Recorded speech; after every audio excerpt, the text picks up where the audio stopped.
Fala pessoal, tudo bem? Sejam todos muito bem-vindos a esse programa de estreia aqui na BMC. Esse programa que é em parceria com a EBAC, escola de cursos online, focada em tecnologia, negócios, marketing e muitas outras verticais. Mas depois eu falo um pouquinho mais da gente, porque é importante você entender como funciona a dinâmica do nosso programa. Primeiro, eu sou o Pedro Brocaldi, trabalho na EBAC como líder da marca de tecnologia, que vai muito de encontro ao nosso programa. A ideia dele é a gente trabalhar com os assuntos de tecnologia para sua empresa, para sua marca, para o seu negócio e até mesmo para sua vida pessoal. Mas eu não tô sozinho nessa missão não, tô aqui com a Amanda Tapajós. Sou eu mesma, Pedrinho. Oi, pessoal, prazer. Então, eu sou a Amanda, como o Pedro falou. Eu sou produtora executiva aqui na EBAC, trabalho com comunicação e a gente tá muito feliz de estrear esse programa aqui com vocês.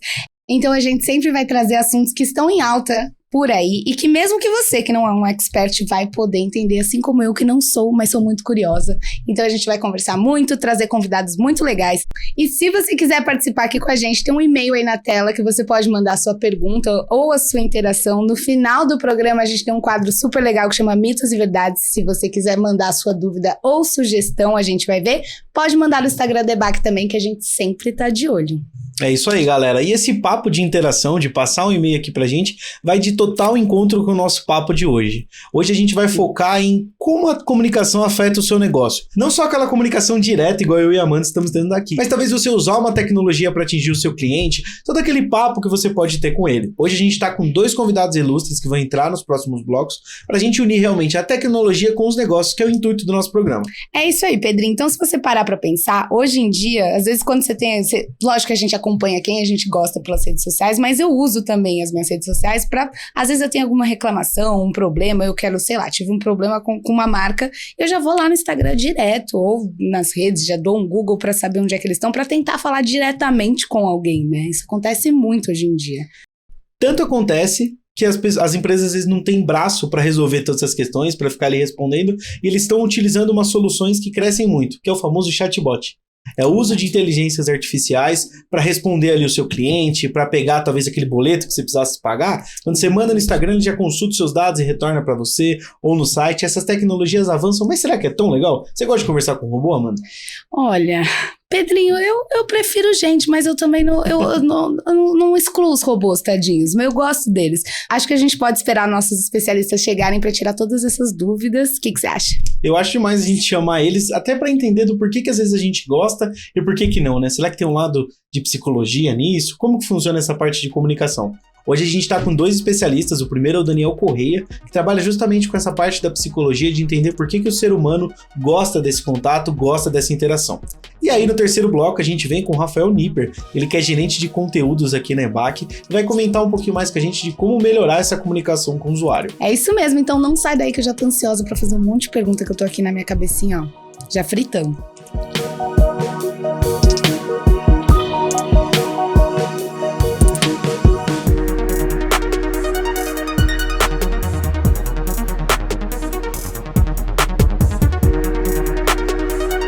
Bom, pessoal, estamos de volta aqui, então. Agora a gente vai falar um pouquinho sobre comunicação, que é o que a gente está fazendo aqui. Então, se você está conectado pelo celular, por uma televisão, pela internet, de algum lugar desse mundo, vamos falar um pouquinho, né, Pedrinho? Bora, eu acho que é legal falar desse tema de comunicação atrelada à tecnologia, porque é uma das áreas que ela avança junto com a tecnologia. O jeito de comunicar mudou. Quando a gente imaginava que usar um celular, fazer uma ligação de vídeo ia ser possível. E esse exemplo mais simples, ele vem até atrelado com aqueles mais avançados de antigamente você ligava e, poxa, aperte número 3 para falar com vendas, 4 para falar que era a antiga URA. Hoje em dia não tem mais isso, hoje em dia tem o chatbot. Você tem dificuldade, Amandinha, de saber quando você está falando com uma inteligência artificial ou quando você está falando com uma pessoa? Tenho, e eu sempre fico tentando desmascarar a pessoa ou a máquina que está do chat do outro lado. Eu fico, será que é um humano? Será um robô? Quem será que está falando comigo? Agora aparece uma pessoa e quando você vê um robô, você fala, nossa, eles estão se misturando, né? E tá cada vez mais natural. Então a gente não consegue mais perceber quando é a máquina ou talvez um humano. E eu acho que até do ser humano, isso é uma opinião 100% minha. A gente tá aqui com um super convidado que vai ter propriedade para falar disso. Mas eu, por exemplo... Várias perguntinhas para fazer para ele. Eu tô curiosíssimo para saber saber se a gente realmente busca um ser humano no contato, e é por isso que a inteligência artificial cresceu tanto, né? Essa forma de comunicação ficou mais fácil, mas acho que ele vai ser o cara para ajudar a gente. Queria apresentar o professor Daniel Correia, ele que é mestre na psicologia, é um psicólogo e trabalha muito na área de health tech, muito na área de tecnologias voltadas para a saúde. Dan, obrigado por ter aceitado o convite, seja bem-vindo. Obrigado, Pedro. Obrigado, Amanda. É uma delícia estar aqui com vocês. E assim, trata-se de um assunto que está no pipeline do planeta, né? Até porque acho que é bem interessante a gente trazer alguns nortes do que efetivamente está acontecendo para que a gente consiga ter uma vida mais gostosa, mais tranquila e poder se comunicar de uma forma mais suave com quem quer que seja, até com um chatbot, sem problema. A tecnologia, ela facilita isso, né? Ela facilita a comunicação. Eu dei o exemplo no começo, né, desse bloco, falando que, poxa, a tecnologia facilita a comunicação e facilita tudo isso, mas acho que eu já vou mandar a primeira pergunta. Ela facilita, mas ela também complica, né? Por que você acha que o ser humano, às vezes, tem tanta dificuldade de aceitar uma inteligência artificial, ou de aceitar um chatbot, ou até antigamente a URA, quando a gente ligava? Por que o ser humano tem tanta aversão a isso, sendo que facilita tanto o processo? Pedro, a tua pergunta é de uma importância absurda, mas eu vou precisar voltar um pouquinho num cenário de 2020, tá? 2020 nós tivemos aí a 4ª Revolução Industrial, com o advento da pandemia. E nunca houve no planeta um salto tecnológico como visto nesse período, tá? Por exemplo, telemedicina 3 anos atrás, o que era? Chacota. Hoje a telemedicina salva bilhões de pessoas no planeta. Que antigamente era mais uma chamada de vídeo, né? Exatamente, né? As consultas estão cada vez explodindo. Exato.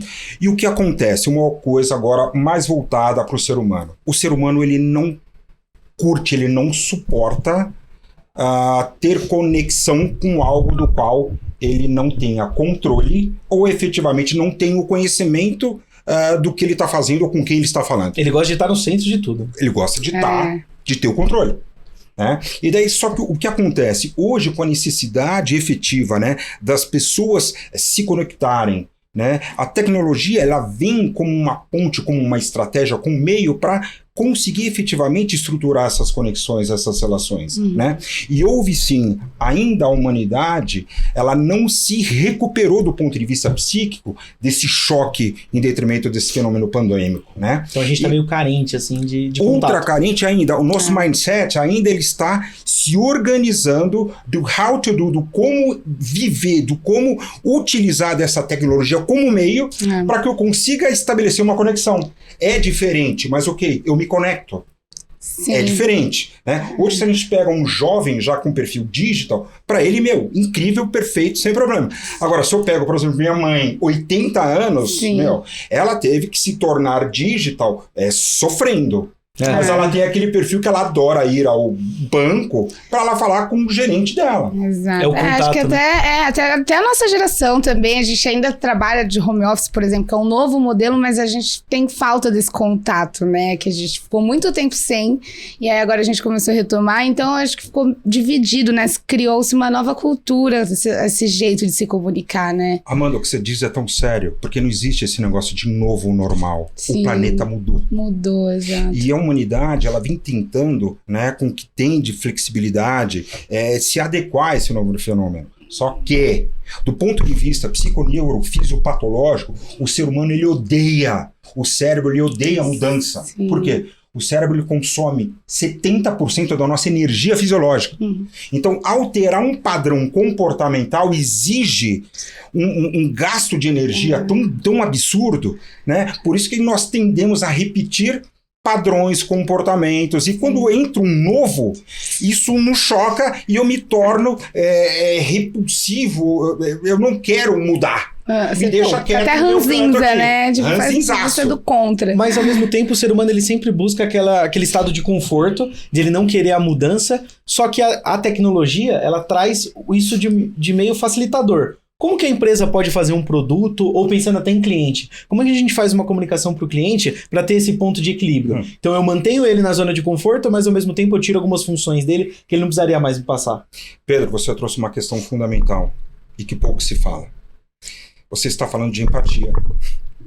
Se a minha solução tecnológica efetivamente não tiver algum impacto, algo que gere esse impacto da empatia frente às relações, essa mudança, essa alteração não vai pegar. Então por isso que surgiu Luluzinha, o Baianinho da Casa Bahia, todas essas inteligências artificiais personificadas. Exatamente, para trazer um tônus mais humano para essa tecnologia, né? Então, o que acaba acontecendo? A humanidade, ela vem tentando se organizar, se encaixar nessa fase nova da nossa existência. Então a tecnologia nos aproxima de uma forma extremamente closer, né? Próxima, mas ao mesmo tempo existe um distanciamento afetivo da relação, e aí onde aparecem alguns gaps comportamentais que a gente precisa tomar cuidado, inclusive dentro das empresas de tecnologia de inovação. Né? Porque assim, existem muitos profissionais incríveis, técnicos maravilhosos, estou falando de hard skills, tá? Mas do ponto de vista das soft skills, fica devendo, não consegue efetivamente estabelecer essa conexão. E daí o que acontece? Se eu tenho uma big tech importante com uma tecnologia que vai impactar, mas a minha squad, o meu capital social da empresa não está pronto, empático para que essa solução seja meio para cuidar, para conectar pessoas, não vai dar certo.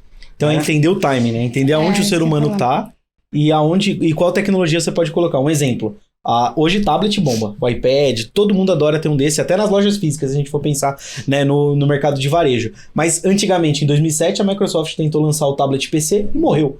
Mas isso é muito porque o ser humano não estava pronto para usar uma tecnologia como essa? Exatamente, Pedro. O que você está falando é importante, por quê? O tablet, vamos trazer aí de 10 anos atrás. Quem tinha um tablet, o pessoal entendia que, que tá querendo esnobar. É verdade. Né? Então era muito mais algo que me trazia um status tecnológico para mostrar para a galera, né, do que efetivamente uma ferramenta. Porque o que ela é de fato? Né? Ela é uma ferramenta. Né? Então, por exemplo, você está usando o smartwatch. Tá? Tem uma história real, tá, de um paciente que foi encontrar a filha em Nova York, tá, semana passada. E, de repente, ele começou a se sentir mal dentro do avião e o smartwatch dele aferiu a pressão. Isso é real mesmo. Ele mandou para a cardiologista dele. A cardiologista falou assim, desce já do avião, vem para cá que eu tô te esperando. Nossa. O que aconteceu? Ele desceu do avião, foi pro hospital, tomou uma medicação oral. E deu tempo. Então, assim, as pessoas, elas vêm de uma forma gradativa, né? Ao passo que expanda o nível de consciência das pessoas, né? Entender que um tablet é uma ferramenta, que um smartwatch é uma ferramenta que, inclusive, pode salvar vidas. Até para IA, né? É aí que entra IA. Porque o que acontece? Por incrível que pareça, você sabe quem é mais refratário à aplicação das novas tecnologias em health tech? Pô, Deus, agora me pegou. Eu ia falar que era os mais velhos, mas tic-tac aqui não vem nada na mente. Os mais velhos. Os mais velhos. Os mais velhos. Os mais velhos, eles entendem, né? Tem uma questão importante, né? Os médicos, me desculpem, mas meu pai é médico, eu conheço muito bem. O médico tem uma questão muito egóica quando se bate um diagnóstico. Entendeu? E os médicos mais seniors, eles acabam entendendo que a tecnologia é meio um concorrente. Sim, tá? Entendi. Inclusive, no MBA de Health Tech, o perfil dos médicos que vão para lá são médicos jovens, que eles entendem sim que a tecnologia, que a inteligência artificial, que o blockchain, enfim, que cuidar de dados são aliados para que se consiga ter uma agilidade numa diagnose, né? O dispensar de uma medicação efetiva que precisa ser feita já, né? E garantir o quê? Uma excelência no cuidado dessa pessoa. Sim, eu acho legal esse equilíbrio, né, que a gente está encontrando. Médicos a tecnologia ao seu favor e não contra, né? Não como um concorrente. Como salvou, por exemplo, o paciente que estava no avião. Não consigo nem imaginar isso. Como que ele ia saber isso? Exatamente, nunca ia saber. Talvez, do mesmo jeito que a tecnologia traz alguns problemas, ela traz várias soluções, né? Eu acho que E do ponto de vista de custo, você sabe quanto custa uma internação de alguém que teve uma questão cardíaca? Não faço ideia. R$40 mil. que você poderia evitar com uma inteligência artificial. Não só isso, né? Toda a rotatividade de leitos, a exposição desse paciente ao risco da iminência de contaminação hospitalar. Sim. Né, de outra sem Tantas contar coisas impacto que poderiam, familiar, né, a logística, enfim, gente, Sim. né, então assim, a tecnologia como meio para, a inteligência artificial como meio para, blockchain como meio para. E eu acho legal porque a gente pegou esse caso mais, não é extremo, porque ele é super atual, mas é a inteligência artificial trabalhando no ramo da medicina. Mas se a gente for puxar para outros âmbitos que às vezes a gente acaba nem vendo, se a gente puxar para o âmbito do consumo, do varejo, como que as empresas hoje entendem a nossa tendência de consumo, né? É muito pela tecnologia. Como que ela... Hoje a gente já aceitou, por mais que a gente não goste de falar, tô aqui falando de geladeira, vou pegar meu celular, vai ter um anúncio. A gente pode não gostar, mas a gente fala, legal isso aí, né? Isso aí me traz alguma coisa. Mas como que eu converto isso para a parte da comunicação? Então como que eu faço um chatbot, pra galera que tá assistindo a gente, o chatbot é aquela interface, sabe quando você entra num site e sobe a bandeirinha e é um robozinho que tá falando com você? Como que eu faço, né, pensando no lado psicológico, como que eu faço esse robô convencer? Porque eu mesmo sou um cara, não sei você, Amanda, é que eu vejo esse robô e já falo, bicho, sai fora. Perfeito. Deixa eu ver aqui meus produtos, não quero. Como que a gente eu às vezes sou convencido. Eu vejo como uma tendência. Perfeito. Pedrão, você trouxe uma questão fundamental. Existe um cara que eu estudo há muitos anos, chamado J.L. Moreno, que ele é o cara que estruturou a sociometria, que inclusive é a base de estrutura do Tinder. Né? Porque as pessoas se encontram por afinidades. Se uma empresa de varejo tiver um estudo aprofundado, souber qual é efetivo o perfil do Pedro, ele vai organizar, ou seja, ele vai criar uma forma de comunicação específica que o Pedro vai curtir receber. E ele tem uma memória, né? Então ele vai lembrando de você. Mesmo que você pesquisou uns meses atrás, daqui a pouco ele volta com aquilo. Aí você fala, uai, mas nem eu lembrava disso. Agora eu quero. E daí esse chat vai entender, com base em toda uma pesquisa, né? A gente está falando de dados, né? De leitura dos dados. Fala assim, poxa, o Pedro ele gosta de tênis da marca XPTO, da calça sim, do perfume tal, trabalha com isso. E se ele gosta disso, talvez ele goste daquilo, então ele traz essa associação. E essa inteligência artificial, ela organiza todos esses dados e vai torná-lo muito feliz e satisfeito, porque assim, tudo que o Pedro gosta vai chegar no mobile dele. Sim. Né? Sim. E assim, mais do que nunca hoje, o mobile, o celular, se faz necessário em várias frentes. Não só para consumo, para compras, mas também, inclusive, para salvar vidas. Sim, exatamente. Né? Então, hoje, quando a gente pensa em tecnologia, né, cada vez mais ela vem se tornando mais orgânica. Né? Então, nós tivemos, né, o pulo da inteligência artificial com o ChatGPT. Hoje a gente fala de inteligência artificial de fronteira. Sim. Exato. Né? Tipo, até quando, até onde isso é? Né? Então, assim, divisão, né? No meu ver, a inteligência artificial cada vez vai se tornar potente ao passo que o nosso nível de consciência se expanda também. Tá. Sim. Se expanda também. E eu acho que no final do dia a gente tá tudo sempre falando de dados, né? A Mandinha deu aquele exemplo de coisa que você pesquisou anteriormente e depois ele te traz como resposta. Então, pelo que eu tô entendendo do nosso papo, a chave da comunicação com o cliente ou com o paciente ou quem for, utilizando uma inteligência artificial, é você conhecer o seu público. Empatia. Empatia. Empatia é a chave. A chave para que qualquer produto consiga efetivamente ter uma escalabilidade, uma aceitação. Sim. Né? Então, assim, não é, por exemplo, hoje em São Paulo nós já temos 9 hospitais que utilizam robôs para cirurgias. E por incrível que pareça, as pessoas vêm preferindo cirurgias robóticas. Por taxa de erro. Eu vou compartilhar a minha vida. Em 2000, eu fiz uma cirurgia nos olhos robótica em 2000. Tinha uma catarata juvenil, gente. Nossa. Por Deus, juro por Deus. Uma catarata juvenil e operei astigmatismo e miopia de ambos os olhos. O Dr. Vanton não colocou a mão em mim. Olha em só. 2000. Eu lembro, eu assisti a Grey's Anatomy, eles trouxeram um episódio que era assim, há muitos anos atrás, e eu lembro que eu assisti aquilo e eu falava, gente, isso nunca vai acontecer. Quando que um robô vai operar uma pessoa? 2000. E hoje em dia, justamente o que você falou, está virando, as pessoas agora preferem um robô por confiar mais. Exato. Desculpa, pode por exemplo, falar, puxa, que eu me empolgo de fato. Hoje nós já temos em alguns hospitais aqui em São Paulo que já fazem cirurgias de peito aberto imprimindo válvulas cardíacas. Sim. Gente, Já faz isso, já ocorre. Em São Paulo. SUS também. Mas eu acho muito legal, eu sou um cara fissurado em tecnologia, você sabe, mas como que a gente acha como você acha que a gente consegue preservar esse fator humano? Eu digo tanto da comunicação quanto do ir ao banco, o exemplo que você deu da sua mãe. Como que a gente preserva isso sem perder o potencial de escalabilidade, de tudo que a tecnologia traz? Ela traz precisão, ela traz escalabilidade, ela traz muitos benefícios, mas o fator humano ainda é muito importante. Como que a gente chega... Sem se afastar, né?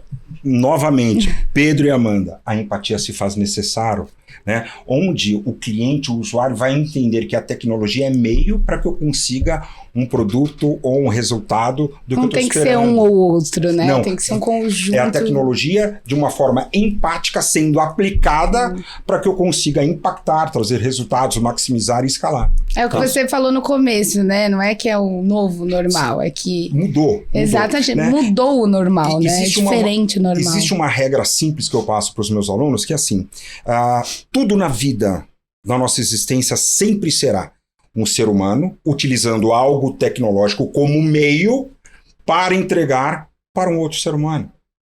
Sim. Sempre vai ser. Exato. Sempre vai ser. Que seja um conteúdo, um produto, uma casa, um carro, um pneu, um corte de cabelo.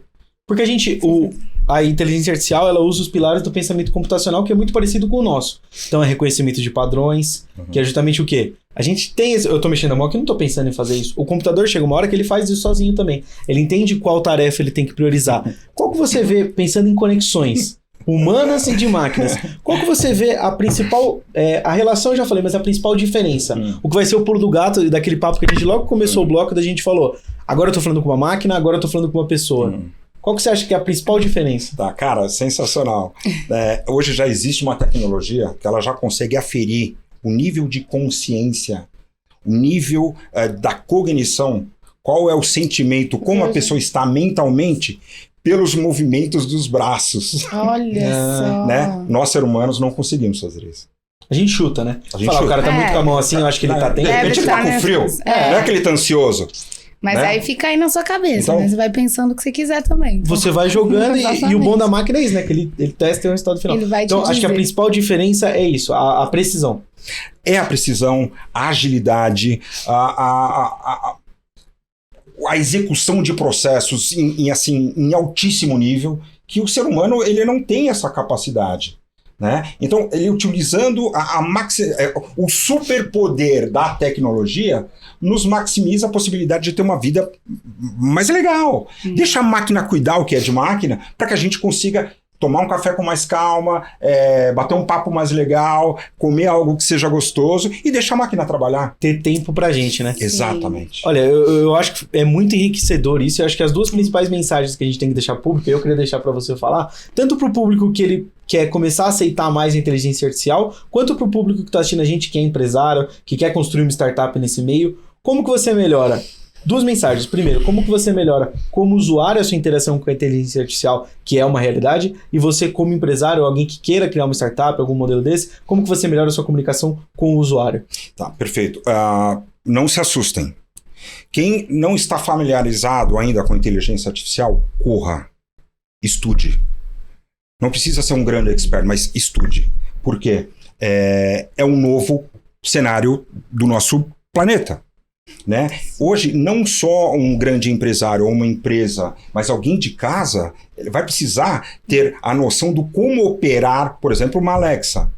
De que forma eu posso utilizar uma Alexa? Uma Alexa pode salvar vidas, um Google Home pode salvar vidas, pode me trazer informações específicas que eu preciso. Então, ao passo que o nível de consciência dos seres humanos expande também, eu consigo agregar mais a tecnologia de uma forma orgânica em mim. E não tem mais volta, Pedro. Amanda, acabou. Muito legal.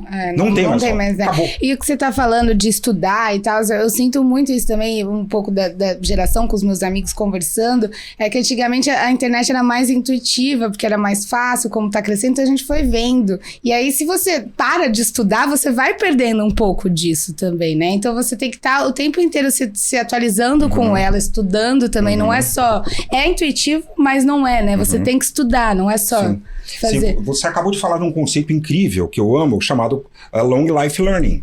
Né? Não tem mais jeito, até porque o cérebro ele é neuroplástico, então a gente é ilimitado na condição de aprendizagem. Então, assim, é estudar o resto da vida mesmo. Tem que continuar. E o mesmo, então, acho que vale para as empresas. Para a empresa que quer melhorar essa comunicação, né? É aquele papo de sempre. Entenda o seu público, entenda o que ele precisa, mas agora não só no sentido de produto, mas sim no sentido de tecnologia. Exato. Qual tecnologia você vai usar para abordar? Se uma inteligência artificial, nesse caso, funciona ou não. Entenda aonde colocar, né, a nova tecnologia. Exatamente. Isso. Entenda aonde colocar para servir. É isso aí. Exatamente. Exato. Porque quando surgiu essa tendência de chatbot, todo mundo começou a colocar chatbot. Sim. Será que era o lugar? Será que não? Então, entenda o seu público, a faixa etária, principalmente, se ele vai ter uma fácil aceitação disso, porque muitas vezes o contato humano, ele acaba sendo mais necessário. Vou dar um exemplo. Aqui na EBAC a gente trabalha com os tutores. Nossos tutores são tutores mesmo, são pessoas. É um exemplo que eu não consigo colocar uma inteligência artificial, porque as dúvidas vão ser diferentes, ele precisa sentir que tem alguém com ele nesse processo. Então foi, né? Foi a idealização que a gente fez e falou, não, nesse momento eu preciso de público. Quando eu não preciso? Um e-commerce, por exemplo, que está perguntando só, você precisa de ajuda com algum pedido seu? Você precisa devolver o seu pedido? Ou você precisa saber se ele está em transporte? Não, isso aí não necessariamente você precisa de uma pessoa conversando. Pegar um boleto, conversando. Às vezes você bota assim, não, já vem nas opções, ele te dá as escolhas ainda. Coloque lá no WhatsApp mesmo, às vezes você manda. Então, eu perdi o boleto, eu já mando lá, já pago minha TV na hora, ele já vê o que eu quero, já vejo se tenho débito, ele vai me responder, ele fala, gente, tudo que eu pergunto ele vai me dizendo. Porque naquele momento eu não preciso do diálogo, eu preciso só resolver um problema. Exato. Cara, eu preciso do boleto, preciso de alguma coisa, então entenda o cenário. Pedro, você foi perfeito, né?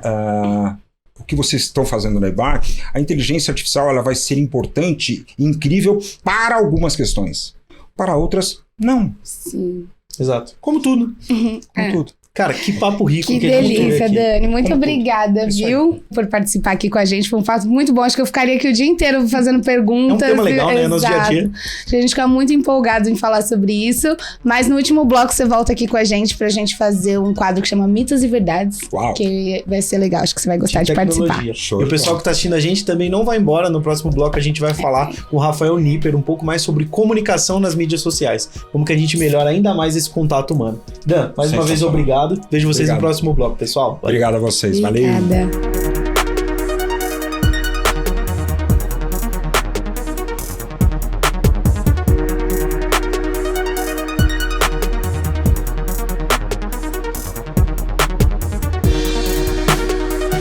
Fala pessoal, tudo bem? Estamos de volta aqui em mais um bloco do nosso programa e esse que é mais um bloco especial. Depois do Daniel Correia, a gente está com um convidado super especial para falar sobre comunicação. Como atingir, né? Como ter uma boa comunicação nos meios digitais. É isso mesmo, Pedrinho. E hoje a gente trouxe o Rafa Nipper, que ele é especialista em comunicação digital e ele é gerente de conteúdo aqui na EBAC. Então, bem-vindo, Rafa. Obrigado, Amanda. Obrigado, Pedro. Obrigado pelo convite. Obrigada a você por estar aqui com a gente. É isso aí, Rafa. E a gente está vindo num tema falando 100% de comunicação. Como que a tecnologia foi avançando e a comunicação com o usuário, com o nosso cliente, foi progredindo da mesma maneira. Você que é um cara muito focado em rede social, focado na comunicação com o cliente, qual que você vê que é o pilar principal dessa comunicação, tirando a parte tecnológica de inteligência artificial e tudo mais, mas sim da gente usar o ser humano através da tecnologia para comunicar? Eu acho que o principal é a atenção, gente. Atenção, as pessoas precisam de atenção. Elas não só precisam de atenção, como essa também é uma troca que a gente faz com elas.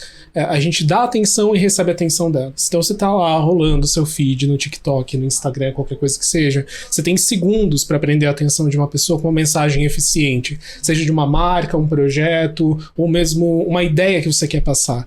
Então a gente precisa encontrar formas de chamar a atenção das pessoas e também valorizar essa atenção que elas dão pra gente. Porque não adianta nada você, uma vez que você tenha conquistado e captado o seu cliente, você não saber o que fazer com ele depois, né? Você tratá-lo mal, não ter ali um atendimento eficiente, não interagir com ele, responder a ele, trazer uma solução para os problemas dele. Então, nesse lugar, a gente encontra formas dentro da tecnologia para amparar esse lado muito humano, esse lado muito empático dentro da comunicação e dentro dessa atenção que a gente vai destinar para o nosso cliente, mas a gente precisa tomar um pouco de cuidado, porque às vezes você perde a mão no uso da tecnologia, por exemplo, inteligência artificial, e o que é para ser uma ferramenta positiva acaba meio que se virando contra você, dependendo de como você faz. Você acaba perdendo aquela atenção que você gerou no feed. Então, todo mundo gosta de estar passando no feed e a gente sempre vê um produto e fala, nossa, me chamou a atenção. Sim. Não necessariamente porque você já estava pensando nele, mas sim porque a arte foi muito bem feita, as cores te chamaram a atenção. Então, esse é o primeiro impacto, é o do feed. Eu acho que o primeiro impacto é o do feed, é a primeira mensagem que você passa, seja qual forma for. Hoje a gente pode dizer que todos somos um pouquinho influenciadores, então todo mundo acaba indo numa pizzaria, assim, ó, Amandinha, por exemplo. Tô a fim de comer uma pizza. Daí você vai perguntar pra quem? Você vai perguntar pra amigos próximos seus. Você não vai buscar um grande influenciador pra saber qual pizzaria que ele vai comer. Talvez você faça isso, mas o mais próximo de você é aquilo que vai te atingir da melhor forma possível, com a melhor mensagem. Então, hoje, é sobre isso que a gente está falando, sobre essa questão de atenção, de troca, de construção de comunidades, de influência pequena, média, grande, micro, né, que a gente também fala sobre. Então, é esse o primeiro impacto que você causa, tanto no feed quanto em qualquer outro tipo de mensagem que você transmita. Mas eu acho que para além da atenção, gente, tem um segundo momento que é tão importante quanto, ou até mais importante, que é o modo como você vai interagir com as pessoas. É o que você vai fazer depois. Então, é o que você vai fazer com um comentário, é o que você vai fazer com uma mensagem, é o que você vai fazer com uma mensagem de hate, muitas vezes. No que você vai transformar aquilo? Você vai ignorar? Não, você não pode ignorar. Atenção é moeda e moeda não se ignora, né? Então, é o que você vai construir a partir da atenção que você capta por meio do conteúdo que você produz, da mensagem que você passa, do produto que você está exibindo, apresentando ali para as pessoas. Então faz bastante diferença, né? Eu vejo que parece você foi falando, fui pensando, parece uma plantinha. Não adianta você botar a planta lá no jardim e não regar e não ir cuidando dela, né? Então é a mesma coisa, acho que com o Instagram, com as redes sociais. Você não pode simplesmente postar e ficar esperando os likes, né? Você tem que alimentar aquilo, foi o que você falou dos comentários. Eu acho muito legal quando você tem uma marca grande, aí você põe algum comentário e ela te responde, ela brinca com ela mesma. Então isso eu acho que o mais legal é que aproxima, né? E cria um vínculo e um engajamento muito maior, às vezes, que você comprar um número de alcance aí, né? Isso é muito legal que você falou, Mandinha, porque a palavra é engajamento. Não importa se você tem 10 seguidores ou se você tem 3 milhões de seguidores. A questão é quanto você consegue engajar a sua audiência. Como você entende como sua audiência engaja? Estudando, lendo sua audiência, percebendo o que ela gosta ou o que ela não gosta. A gente tem aí N ferramentas digitais para mandar mensagens, para você se divulgar, para você divulgar a sua ideia, a sua empresa, mas quais delas são realmente eficientes para aquilo que eu estou precisando, para o meu produto, para o meu serviço, para o meu negócio? Para muita gente funciona incrivelmente você ter um grupo de WhatsApp onde você compartilha ali que você está vendendo bolos, por exemplo, e você manda mensagem e fala, olha gente, quem quiser, esse aqui é o meu número de WhatsApp, bora lá comprar um bolo. Não vai funcionar para esse grupo, para esse público em específico, ter uma página no LinkedIn falando do mercado de bolos. Sim. Não vai ser uma comunicação eficiente. Então, é importante que a gente olhe para o tanto de ferramentas que existe à disposição e entenda quais delas realmente vão fazer sentido dentro daquela estratégia. Porque, a partir daí, não vai importar muito o quanto de dinheiro, por exemplo, você tem para investir no seu negócio, mas vai importar mais se você souber a estratégia e de que forma o seu público gosta de receber a sua mensagem. Isso que é fundamental. Sim, e eu acho que a maior dificuldade que a gente tem quando toca nesse assunto é descobrir como é o nosso público. A gente faz testes, dá um tiro para tudo quanto é lado. Como que faz para ter essa maior assertividade? Porque muitas vezes o pequeno empresário ou a startup que está ali começando, ela não tem a chance de errar. Ela não tem tantas moedas assim para errar. Qual que seria a sua recomendação para... Eu sei que varia muito do público, mas um geral que funciona bem.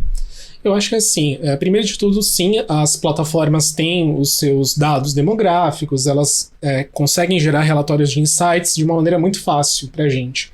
Mas mais importante que isso é você observar o seu dia a dia. Então é você entender ali no miudinho da coisa, né, no que acontece um dia após o outro, o que realmente o seu público está te contando, porque ele conta para você o que está acontecendo, o que ele gosta e o que ele não gosta. Ele pode contar literalmente falando para você olha, gostei disso daqui, esse post deu certo, essa comunicação me atingiu, isso daqui me atingiu de alguma forma, foi bacana. Ou ele pode simplesmente sinalizar para você nas entrelinhas. Então, por exemplo, isso impactar em algum resultado de vendas, impactar numa presença de evento, por exemplo, que você pode observar mais ou menos número de inscritos. Então, é importante estar atento aos sinais que não são necessariamente muito diretos, mas que eles vêm no entorno dessa comunicação. Porque a comunicação, como você falou, Pedro, a gente vai testando algumas coisas. Eu acho que essa é a parte mais legal, inclusive. Você consegue testar muitas coisas e, principalmente, quando a gente fala de comunicação digital, a possibilidade de testes é muito maior. Se a gente parar para pensar que, antigamente, você, sei lá, emplacava um anúncio numa revista de 2 páginas, você ia demorar 1, 2, 3 semanas, 1 mês para entender se aquilo tinha funcionado ou não, se ia dar retorno ou não, se as pessoas tinham gostado ou não. Agora é imediato.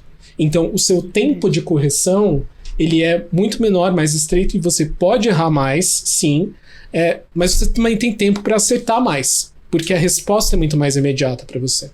Sim. Verdade. E sabe o que eu ia te perguntar, Rafa, com isso que você falou, eu fui pensando aqui, é um movimento orgânico, mas nem tanto, né? Porque você consegue controlar. Então, às vezes você, sei lá, você deu o exemplo de bolo, às vezes você não sabe qual que é o seu público, mas você quer atingir tal público. Então, você consegue moldar isso, escolher quem você vai atingir antes mesmo deles chegarem, né? Você começa a pensar no quem você quer. É o que ele falou da revista. Antigamente não tinha como a gente fazer um anúncio no outdoor, alguma coisa, e você só jogava lá, você não sabe quem ia ver. Hoje eu acho que com as redes sociais você consegue direcionar mais, né? Algoritmo, acho que tudo isso impacta, sim, né? Sim, você consegue fazer uma segmentação muito mais precisa do seu público, né? Mas mesmo assim, mesmo você conseguindo segmentar muito melhor o público, estabelecer ali faixas etárias, gênero, interesses, por exemplo, ainda ali por trás do computador, por trás do celular, a gente ainda não consegue atingir exatamente o que aquela pessoa está pensando, né? O que a levou de fato a clicar, a interagir, e isso é uma coisa que só ela consegue entregar pra gente. Por isso que eu foco tanto e gosto de bater muito no ponto de uma escuta muito ativa do seu público. Então, escuta o que o seu público está falando, ele sabe melhor do que ninguém a forma como ele se comporta, como ele se comunica, como ele se relaciona com a sua marca. Não adianta, por exemplo, eu acho, Amanda, que tem um ponto bastante legal que a gente estabelece um público ideal. Eu quero chegar lá, eu quero atingir o público X, então eu vou fazer todo um caminho para chegar no público X. Só que o público que já naturalmente consome a sua marca é um público Z. E você fica focado no público X. Eu quero chegar, eu quero chegar, eu quero chegar. E o público Z fica ali com as sobras da sua comunicação, porque você não tá focado nele. Talvez se você tivesse focado nele, você ia estar com engajamento. Exatamente. Por isso que é importante a gente ler os sinais. Não é que você não possa abrir espaço para novos públicos, mas é importante você olhar para o que já existe, o que funciona para você e o que não funciona. Quem se beneficia muito dessa lógica, inclusive, se a gente for falar especificamente sobre redes sociais, é o TikTok. Ali você entende, o TikTok tem um algoritmo muito esperto, muito bem treinado, que ele mostra de uma forma muito clara o que funciona e o que não funciona. Tanto é que quando você tem uma trend nova, você só vê aquilo depois. Porque é o que está funcionando. As pessoas entendem que é o que está funcionando, a plataforma entende, consequentemente ela entrega mais daquilo, as pessoas olham e falam, poxa, isso daqui está funcionando, então eu vou replicar. E fazem dentro das suas próprias realidades, mas isso é legal também. É uma inspiração, mas ela está dentro e adaptada para a realidade da pessoa, para o conteúdo da pessoa, para o público da pessoa. Então, isso é muito legal de fazer. É você adaptar o que dá certo para o seu público. Não usar a mesma fórmula, exatamente igual. Mas se inspirar ali, usar uma trend, usar uma música, usar uma comunicação de uma forma que viraliza, dentro do que o seu público aceita e gosta. Isso. E do que a sua marca, né, coloca. Por exemplo, isso entra até um pouco de brand, a gente vê marca que tem personalidade. A gente sabe que é comum a gente ver Burger King e McDonald's soltando uma farpinha um pro outro. Isso é uma brincadeira que eles têm que gera engajamento. Red Bull, você bate o olho e já sabe que é um negócio descolado. Que é esporte, que é radical, que é uma coisa mais legal. Então, criar essa identidade da marca, você acha que ela vem antes na idealização da marca ou depois que ela entende seu público e fala, não, meu público tende a isso? Ela vem antes no sentido de que mensagem você quer passar. mas ela é endossada e confirmada pelo público. Tá. E ela só funciona se o público comprar a história. Não adianta a gente vender uma imagem de uma marca que o público não compra. Ele é quem vai dizer no fim de tudo se aquilo é verídico ou não, se funciona ou não. E isso está muito relacionado a estratégias de sucesso e fracasso dentro de comunicação. O público, hoje principalmente, ele está muito esperto, ele está muito crítico. Então, se ele lê sua marca ligada a determinados valores, ele vai cobrar de você aqueles valores. Se você pisar fora da linha, é um abraço, é cancelamento, é crítica. Sim. Então, o público ele tá muito mais atento. Eu acho que ele está muito mais munido de informação agora. A comunicação digital é interessante em 2 fatores. Ela te aproxima muito do seu público, mas, ao mesmo tempo, ela faz com que você seja muito cobrado e muito diretamente pelo seu público. E em grupo, né? Por comunidade. Exatamente. Começa o... É até legal, você falou do TikTok, eu fiquei pensando aqui. Até a gente como consumidor, a gente trabalha com isso, né? Comunicação e tudo mais, mas às vezes a pessoa que não trabalha, ela já tá entendendo um pouco do algoritmo também. Então ela vê que quanto mais receita de bolo ela assistir, mais receitinhas ela vai vendo. Então você vai alimentando também o que você quer assistir, né? Isso é minha visão de consumidora. Sim. Então isso é muito legal, porque às vezes eu gosto de assistir vídeos de maquiagem. Aí eu começo a assistir, e aí começam a vir mais vídeos, eu vou consumindo mais aquilo. E se vem algum assunto que eu não quero, eu já deleto, e o Instagram ou a rede social já entende isso também e começa a tirar isso. Então a gente começa a ter um pouquinho desse controle ali, né, como consumidor também. Então a marca tem que ficar ligada que às vezes o consumidor tá ali. Tá acompanhando aquilo. E eu acho que é legal que você falou isso de ir testando, porque até o algoritmo te testa.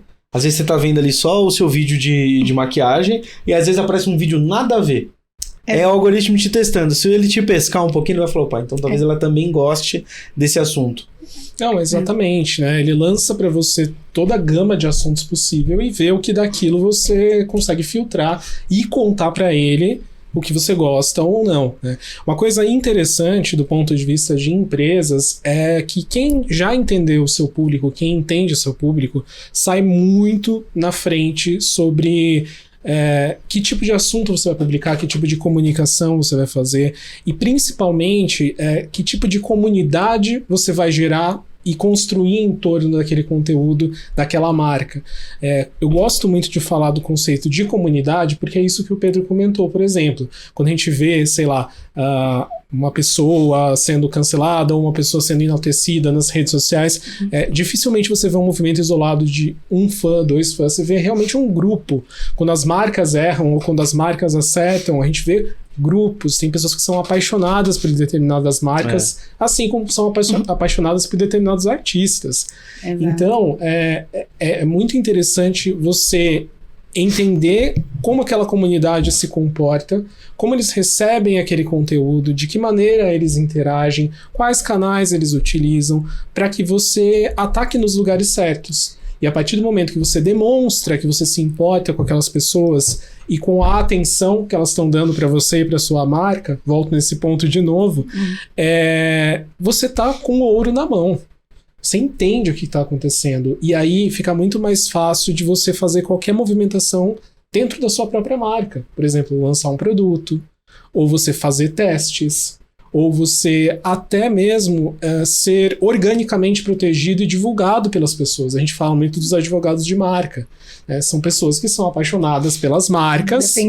Defensores ferrenhos, assim, que vêm sem você pedir e que falam sobre a marca porque elas gostam e acreditam naquilo. Mas de onde vem isso? Eles vieram do absoluto nada? Não. Isso é uma construção gradual. Então você passa por captar essas pessoas por meio da atenção delas, do conteúdo que você acaba produzindo, do modo como você se relaciona com elas, dos valores que ficam claros na sua comunicação, as atrai, mantém isso ali próximo, nutrindo interações com elas, conversando, trocando e mostrando que você de fato é de verdade, porque quem é de verdade sabe quem é de mentira, né? Exatamente. Então você mostra que você é de verdade, as marcas precisam ser sinceras nesse aspecto, então o que você vende de fato é o que você precisa bancar para sua comunidade. E aí você cria relações muito positivas com essa comunidade, mesmo dentro da negatividade, mesmo quando vem feedbacks negativos. Né? É isso que eu ia falar. Ô, louco. Olha. Falamos juntos. Eu ia falar do hater, né? Que hoje em dia existe muito isso, a cultura do cancelamento. Às vezes fã ou hater, né? E às vezes o hater, ele mesmo querendo hatear ali, ele tem uma paixão, né? Meio Ele acaba te ajudando. enrustida, e ele te ajuda, ele levanta e às vezes muda, né? A visão que tinha de um rolê virou outro por causa desse hater, né? Então isso é muito doido como acontece. O poder que eles têm, né, também. E o como influencia, né, a massa, o como acaba gerando. Eu ia complementar isso com aquela frase, é verdade? Falem bem ou falem mal, mas falem de mim. Podemos dizer que sim, em partes. Se você souber trabalhar, né? Se você souber trabalhar, eu acho que a exceção do que é aquele ódio muito violento e muito gratuito, quando é uma crítica, quando é um apontar de dedo sobre algo que tá fazendo uma pessoa insatisfeita, a gente tem que pensar sobre uma perspectiva um pouco diferente. Aquela pessoa gastou tempo para exteriorizar a insatisfação dela. Então, eu acho, e eu ouvi isso de um professor meu uma vez, que o pior feedback que você pode dar para uma marca, para um produto, é nenhum feedback. Então é você ter um problema, virar de costas e ir embora. Porque você deixa a empresa sem informação sobre o que ela pode melhorar. Então, filtrando tudo que é hate, a forma, às vezes, não às vezes, mas muitas vezes, violenta com a qual as pessoas se comunicam, é super importante a gente olhar também para as pessoas que não gostam tanto assim da gente. Porque elas vão trazer um olhar menos viciado. Elas vão trazer um olhar até mais honesto, mais sem filtro. Crítico, porém, né? Exatamente. Porém, às vezes, crítica construtiva, né, gente? Usamos muitos também. E são pessoas também, Amandinha, Pedro, que elas podem começar como pessoas que estão te criticando, você conversa com elas, entende o lado delas, dá atenção para elas e, num piscar de olhos, elas se transformam em advogados. Então, existe essa possibilidade também. No fim do dia, as pessoas querem atenção. Às vezes ela até pede desculpa, né? Às vezes ela pede desculpa. Eu já passei por casos em que a pessoa xingou. Eu parei pra escutar e ela falou, nossa, você é a primeira pessoa que parou pra me escutar e parou pra ouvir o meu problema de fato. Eu tava precisando conversar com alguém. Que legal. Putz, como a empresa é legal. Como a empresa é bacana. Então, isso é muito legal, né? Então, isso também vem desse trabalho bastante humanizado que a gente precisa fazer. Sim. A gente precisa se conectar com as pessoas, ouvir as pessoas, dar atenção para as pessoas, porque é só por causa delas que as marcas, as empresas, os produtos existem. A gente até falou isso com o Daniel, né? Sobre a empatia, como ela está presente na nossa rotina, até no ambiente digital, é importante, né? Sim, o consumidor, ele gosta de ser ouvido, né? Todos nós gostamos de ser ouvido. Quem não gosta, né, gente? Não, eu acho que a coisa mais legal que tem é quando você, por exemplo, sei lá, você recebe uma mensagem, você reclamou sobre um pedido seu num restaurante que não deu certo. E você recebe uma mensagem do restaurante pedindo desculpa, você fica até mais feliz se eles te dão um voucher ou alguma coisa do tipo. Mas independente do que aconteça ali, é a atenção que está sendo dada para você. E tem um outro ponto que é bastante interessante. No meio em um meio em que você tem muitos produtos parecidos, por exemplo, é o modo como você vai se relacionar e dar atenção para o seu consumidor e para o seu cliente que vai te diferenciar. Voltando aqui, também falando de um outro professor meu, que disse que uma vez um diferencial para você escolher um restaurante, pelo menos para ele, era ter lugar para estacionar. O restaurante poderia não ser o melhor, mas se tivesse lugar para estacionar, ele até abriria a mão um pouquinho de ser ou não ser o favorito dele para ficar ali. Então, eu acho que cabe a gente se questionar qual é o nosso lugar de estacionar. Qual é o nosso diferencial? O que eu estou fazendo diferente de outras pessoas, de outras empresas que têm o mesmo produto que eu? É dar atenção para as pessoas, é ouvir as pessoas e lidar com elas da melhor forma possível. Boa. Bonito, eu acho que se resume nisso mesmo, né? Na interação. O nosso maior produto e a nossa melhor moeda de troca é o contato. É ver que a empresa, ela tem o seu DNA ali. O engajamento, né? Ela sabe que eu existo, ela tá falando comigo, ela tá me respondendo. Tenho essa atenção, né? Que é o que as pessoas querem, né? E você fideliza, né, a pessoa. Quantas vezes eu já pensei em mudar de plataforma que eu ouço música, por exemplo, Spotify, e não mudava por quê? Porque no final do ano ele vai mandar pra mim ou as maiores músicas que eu ouvi no mês. Exato. Vai todo Tudo mundo isso é ter... contato. Exato. Que só foi possível ser feito por conta da tecnologia, mas é o contato, é o carinho, é um exemplo simples e que eles mandam pra todo mundo, sim, mas todo mundo gosta dessa atenção de falar, olha o que eu fiz aqui o ano inteiro e tudo mais. Então acho que a principal mensagem aqui é saiba como conversar com o seu cliente e saiba como agradar o seu cliente. Nem sempre é voucher, nem sempre é cupom de desconto, claro que a gente gosta de tudo isso, viu? Pode mandar as marcas. Exato. Mas no geral a gente gosta de ser ouvido, a gente gosta das oportunidades.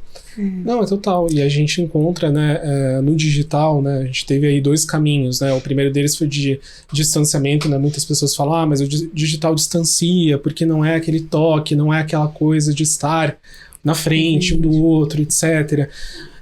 Mas o digital sustentou durante muito tempo as empresas, né, durante a pandemia, por exemplo.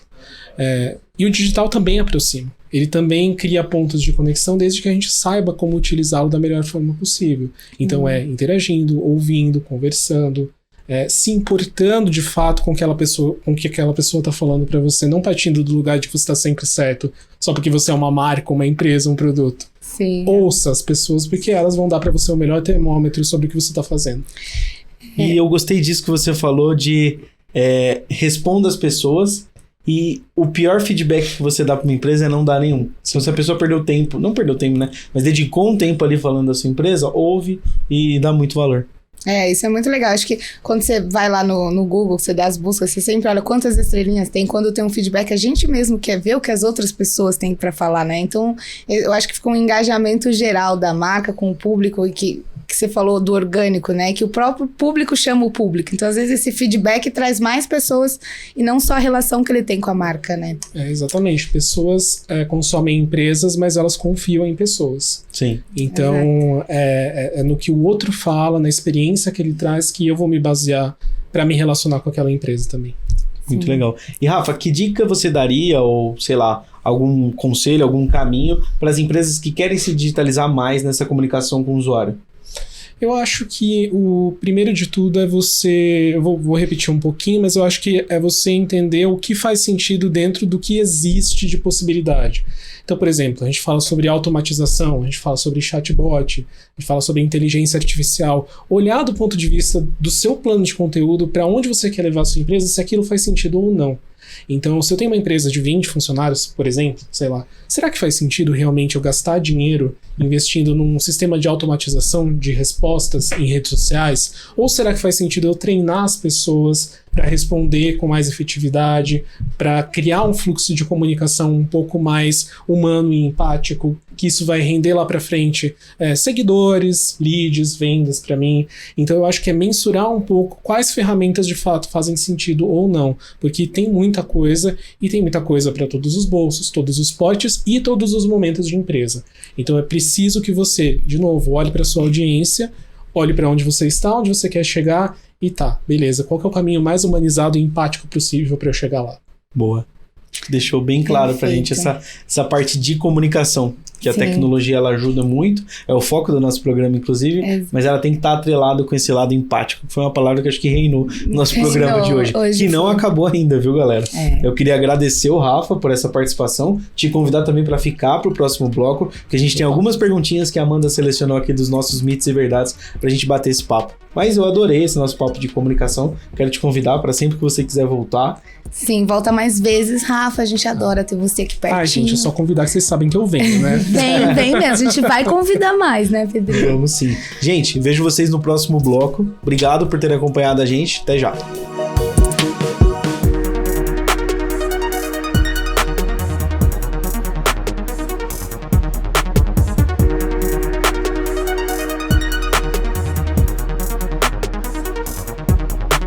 Fala pessoal, tudo bem? Estamos de volta aqui em mais um bloco do nosso programa, esse bloco que é um pouco diferente, né, Amanda? A gente vai falar de mitos e verdades. Sabe aquela dúvida que você sempre ficou? Será que a minha webcam tá me observando? Será que o antivírus trava um pouco a minha máquina? A gente separou um pouco dessas perguntas, voltado agora pro tema dos nossos convidados aqui, já que estamos com eles de volta, e a Amanda vai começar com a primeira pergunta.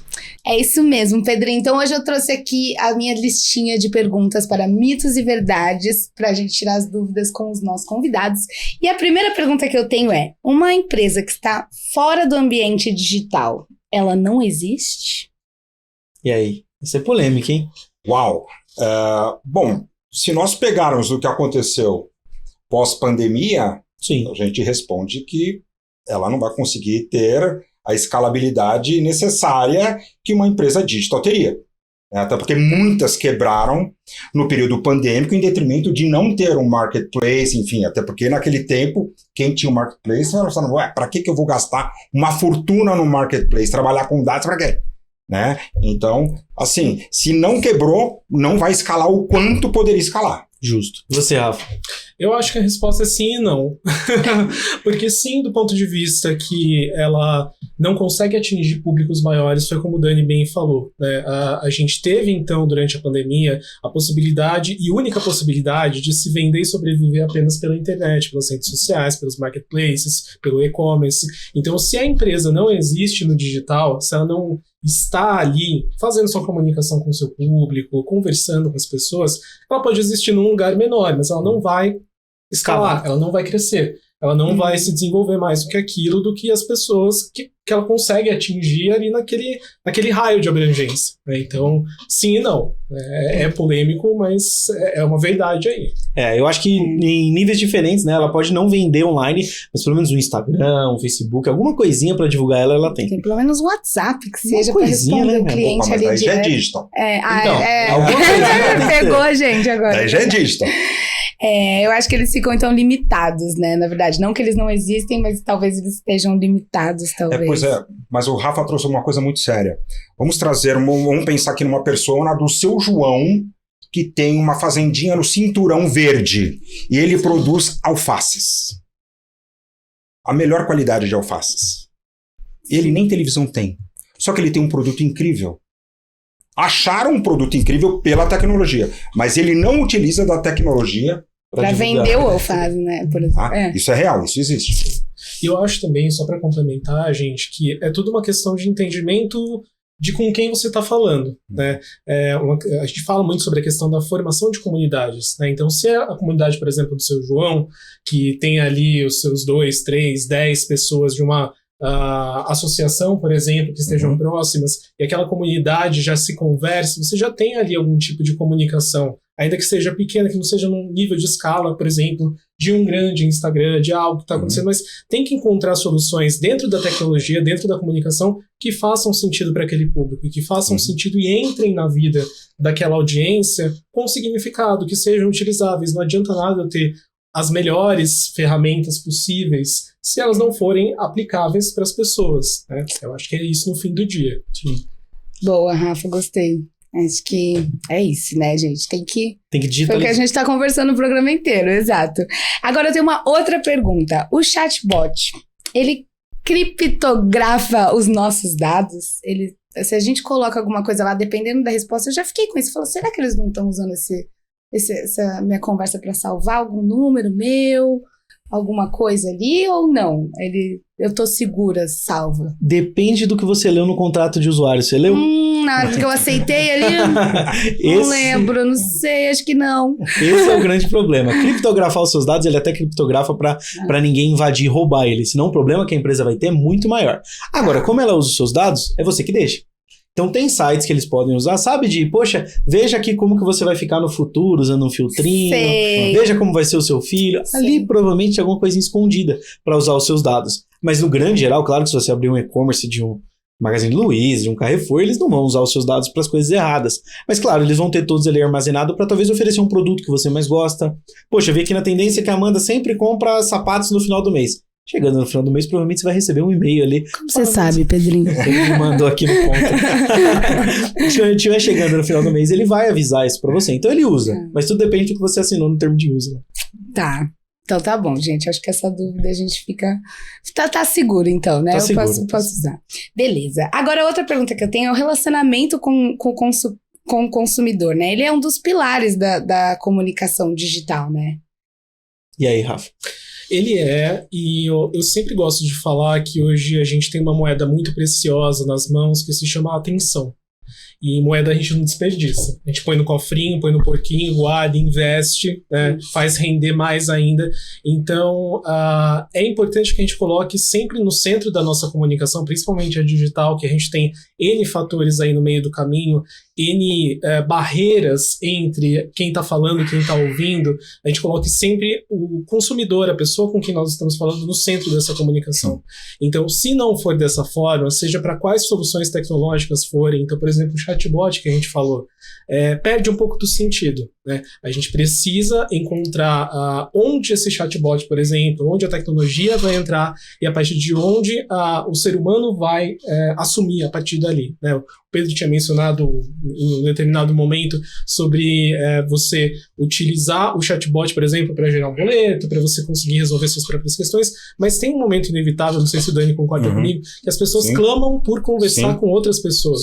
Então, se elas não conseguem ter aquela resposta imediata, que é a característica que o chatbot vai oferecer, elas querem conversar com alguém para desenvolvimento um pouco mais complexo, que talvez nesse momento do tempo e espaço a gente ainda não tenha atingido da mesma forma que o ser humano consegue fazer, né? Com a mesma empatia, que foi a palavra que você usou, né, Dani? Exato. E é importante a tua fala, Rafa, porque assim, essa adequação, né, esse equilíbrio, né, até onde eu posso utilizar um chatbot para cuidar, para atender bem o meu usuário, tá? Poxa, até onde ele pode ir, né?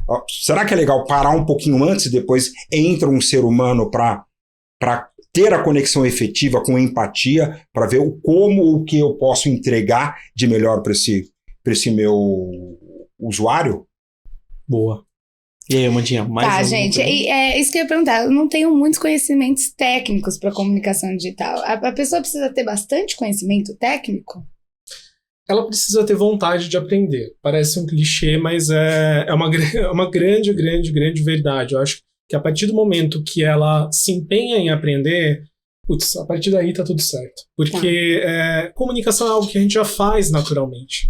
A única coisa que você vai fazer é organizar, especializar e colocar processos dentro disso. Então, o fato de eu conversar com os meus pais, conversar com a minha irmã, conversar com os meus colegas de trabalho, num grupo de WhatsApp, por exemplo, para eu trocar informações, para eu convidar para uma festa ou coisas do tipo, já é comunicação. A gente já está se comunicando. Então, não tem segredo quando você vai se comunicar com o outro, mesmo dentro do digital.